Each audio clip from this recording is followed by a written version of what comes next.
반갑습니다. 한명나 273일 사무엘하 6장을 통하여서 하나님께서 주시는 지혜와 지식으로 말씀이 깨달아지고 그 말씀을 가지고 삶을 사는 저와 여러분 되기를 간절히 소망드립니다.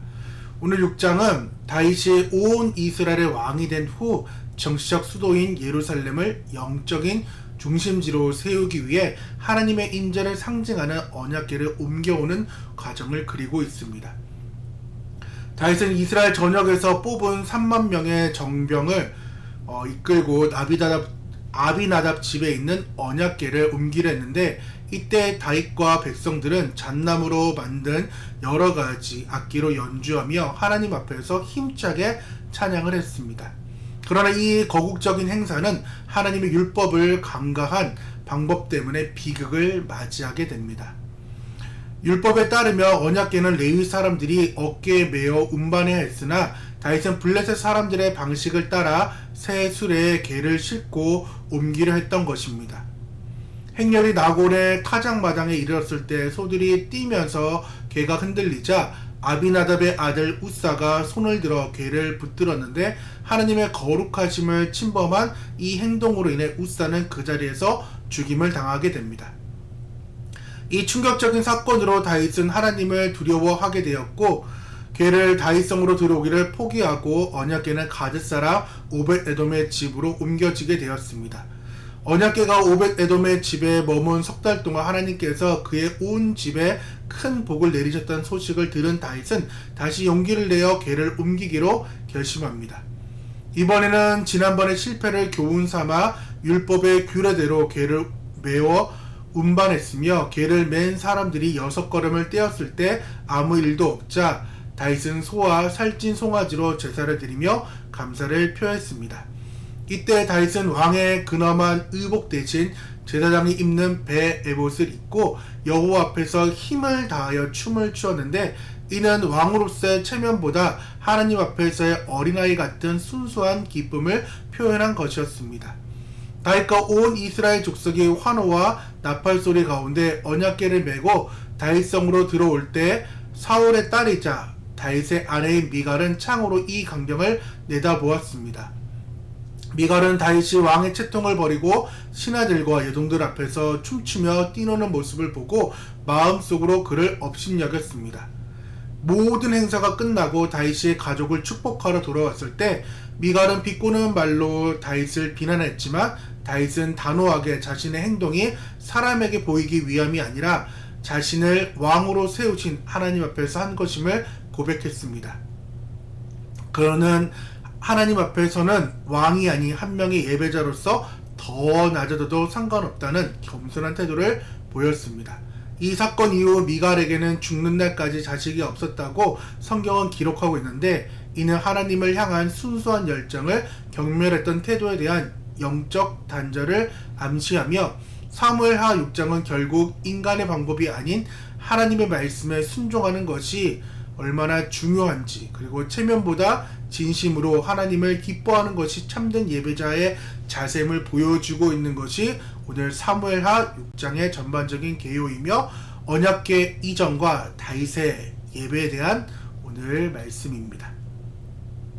오늘의 단어는 기쁨, 익숙함, 체면입니다.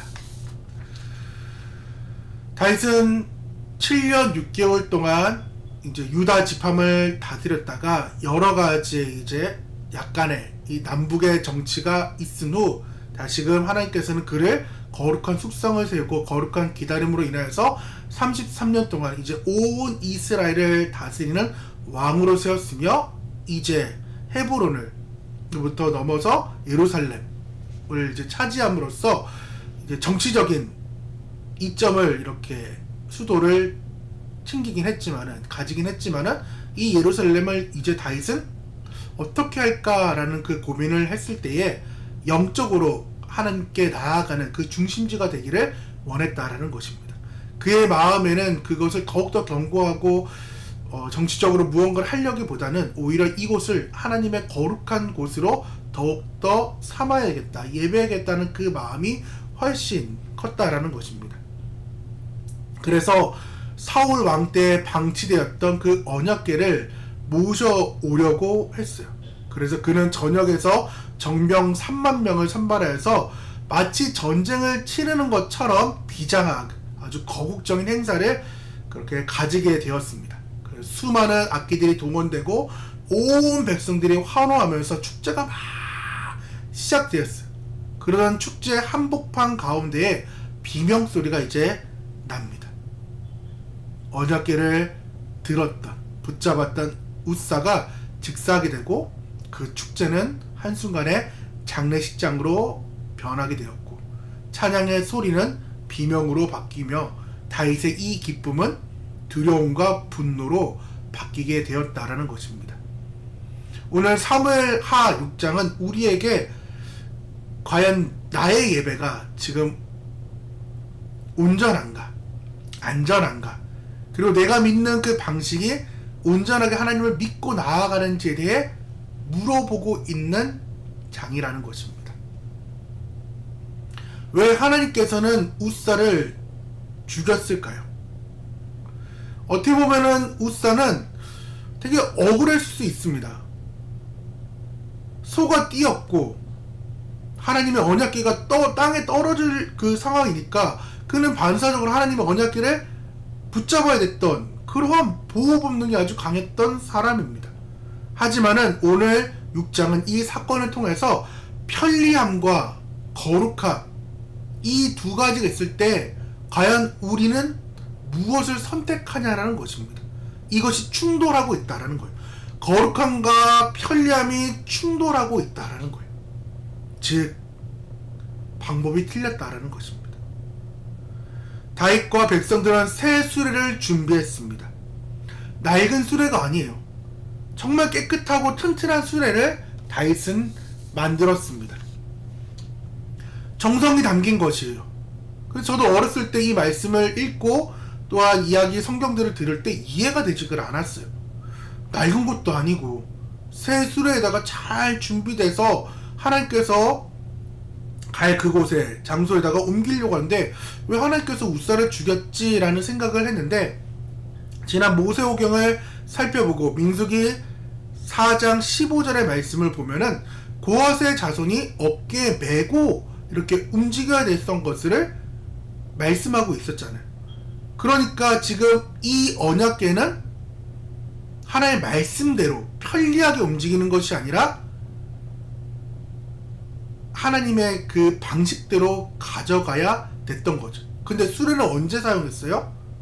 블레셋 사람들이 언약궤를 뺏어 왔다가 곤욕을 치르고 나서 이제 보내게 될 때에 수레를 써가지고 보내게 되잖아요. 효율성과 속도를 보았던 이 세상적인 방식을 다윗은 하나님의 일에 대해서 하나님께서 어떻게 옮기라는 생각을 못하고 여전히 세상의 방식, 그 편리한 상황을 생각하고 이 일을 진행하다 보니까 우사가 죽는, 그리고 기쁨이 이제 절망과 비극으로 바뀌는 그러한 일이 일어나게 되었다라는 것입니다. 그래서 그 경외심이 이뤄졌어요. 이게 무슨 말이냐면은 다윗은 비록 하나님 방식대로 움직이지 못했던 그 일들이 있지만은 이 우사가 이제 문제인 거예요. 아버지 아비나답 집에 20년 가까이 이 언약궤가 있었어요. 그러니까 우사 입장에서 보면은 그냥 하나의 이렇게 좀 오래된 가구인 거예요. 너무나도 익숙한 거고 청소 안 했으면은 집 한 구석에 있는 그냥 먼지 묻은 거고, 또 옮길 때 우리 집에 이렇게 낡아빠졌던 게 이렇게 멋있었던 것인가? 이렇게 좀 위대했던 것인가? 라는 그러한 상황으로 하나님에 대한 그 경외심이 전혀 없었던 거죠. 그냥 익숙한 오래된 가구로서 그것을 운반하고 우리 집의 수호신을 마치 옮기는 것 마냥 되게 당당하게 어깨를 쫙 펴며 그 일을 하게 되었다는 거죠. 하나님께서는 만홀히 여김을 받을 존재가 아니라는 것입니다. 하나님은 우리의 생각 안에 갇혀 사시는 분이 아니에요. 친구 대하듯이, 친구 관리하듯이 하나님을 그렇게 대해서는 안 됩니다. 그럴 때 하나님께서는 우리를 치시고 또한 충돌시킴으로써 하나님이 어떤 분인지를 알려주신다라는 것입니다. 그래서 오늘 사무엘하 6장의 웃살 사건을 보면서 우리의 친구도 되시는 주님이시지만은, 하나님이시지만은 동시에 두려워해야 될 창조주이심을 우리는 꼭 기억해야 됩니다. 이런 일이 있은 후 바로 갖고 오기가 다윗은 너무나도 이제 힘든 거예요. 그래서 오벳 에돔의 집에다가 다시 그것을 맡기게 되는데, 3달 동안 오벳 에돔이 그 집이 너무나도 축복을 받는 그 사건을 보면서 다윗이 생각했어요. 다시금 우리 하나님은 우리를 죽이는 분이 아니라 말씀대로 바르고 섬길 때에 복 주시는 분이구나 라는 것을 다시금 알게 되었어요. 그럴 때 괴를 다시금 예루살렘으로 가져오려는 그 마음이 들었고, 그때 다윗은 실패를 또 한 것이 아니라 말씀대로 이제 고앗 자손이 메고, 그리고 괴를 맨 사람이 조심스럽게 6걸음이 떼었을 때 아무 일은 일어나지 않자 하나님의 진노가 없는 것을 보자 그 자리에서 소와 살진소를 잡아가지고 제사를 드린 후 하나님께 이 모든 것들에 감사했죠. 그리고 성경은 다윗이 힘을 다하여서 춤을 추었다고 말합니다. 베에본, 정말 약간의 그 원피스 같은 그 옷을, 속 치마 같은 것을 입고, 제사장이 입는 그것을 입고 막 기뻐했어요. 화려했던 그 왕의 의복을 다 벗어버리고 그는 소박하게 왕의 무게, 왕의 체면, 근엄이 아니라 백성을 보여주는 점잖은 군주가 아니라 하나님 보시기에 기뻐 뛰는 어린 양의 한 사람, 어린 양으로서, 그 어린 아이로서의 모습으로 나아갔다는 거죠. 이 뛰놀았다, 아주 빙글빙글 막 돌면서 엄청나게 기뻐했던 상황인 거죠. 그러면서 다윗의 신앙이 이런 거죠. 이 나라의 진짜 왕은 하나님이십니다. 나의 군주가 되시고 내가 몸부림칠 때 내가 한결같이 지켰던 그 하나님을 나는 찬양합니다 라는 그 고백으로 다윗은 체면을 다 던져버렸죠. 그 3달 안에 그동안에 있었던 격식들은 다 던져버리고 이제 거룩한 열정, 그 사모함만이 다윗에게 남아 있었습니다. 이렇게 해서 아름답게 끝나면 참 좋은데, 미갈을 데리고 왔잖아요. 그러면서 미갈이 함께 동참하고 일해야 되는데 미갈은 그러지 못했어요. 재밌는 것은 미갈을 다윗의 아내로 6장은 소개하지 않아요. 사울의 딸로 소개하고 있습니다. 즉 사울의 신앙, 사울의 그 가문에 있었던 그 체면 신앙을 성경은 강조하고 있는 거죠. 그래서 심중에 업신여김의 그 상황이 있었고, 다윗은 가족들을 축복하기 위해서 돌아왔어요. 이 행사 끝나고 너무나도 행복해가지고 가족들에게 축복하기를 돌아왔을 때에 그럼 수많은 가족들이 많이 있었을 거 아니에요. 근데 사울의 딸 미갈이 나와서 이스라엘 왕이 오늘 어떻게 영어로신지 방탕한 자가 염치도 없이 자기의 몸을 드러내는 것처럼 오늘 그의 신복의 계집종 눈앞에서 몸을 드러냈다고 엄청나게 핀잔 주고 그리고 무시하는 거예요. 관람자의 신앙, 체면의 신앙, 껍데기의 신앙이었던 거죠. 다윗은 거리로 나가 땀 흘리며 예배하며 하나님을 기뻐했는데 그는 창문 너머로 구경만 했다라는 거예요. 예배를 구경하는 자는 필연적으로 판단하는 자로 바뀔 수밖에 없습니다. 헌신 없는 비판은 영혼을 병들게 할 수밖에 없다라는 거예요.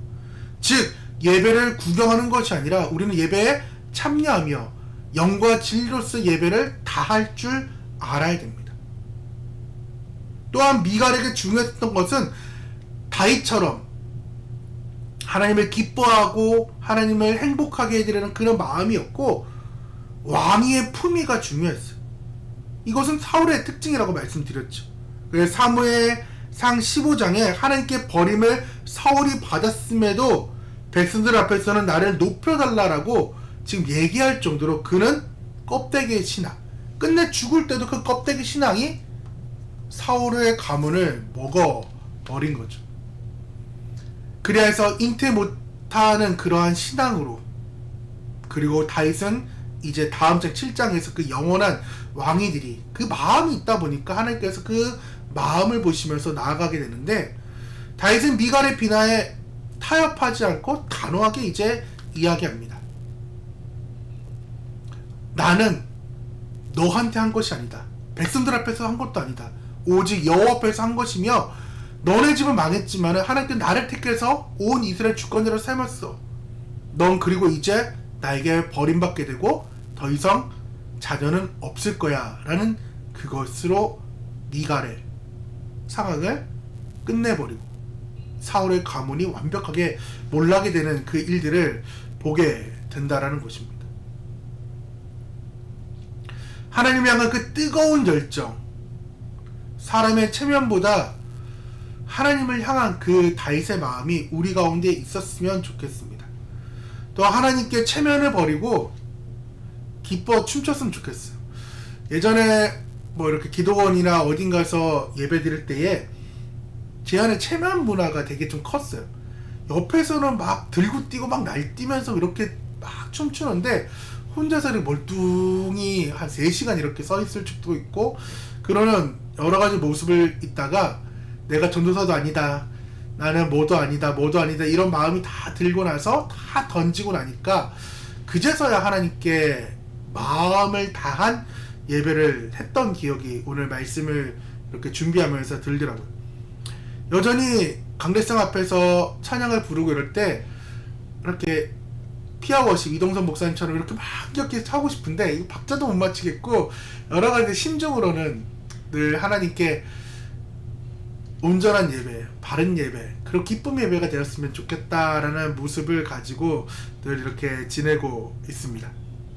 그래서 혹여나 제가 박자를 놓치거나 또한 뭐가 좀 안 맞더라도 오늘 다윗처럼 목사님께서 이런 예배를 드리고 있구나 라고 생각해 주시면 감사하겠습니다. 오늘 사무엘하 6장의 말씀을 보면서 어떤 모습으로 예배 자리에 여러분은 서 계신지 모르겠습니다.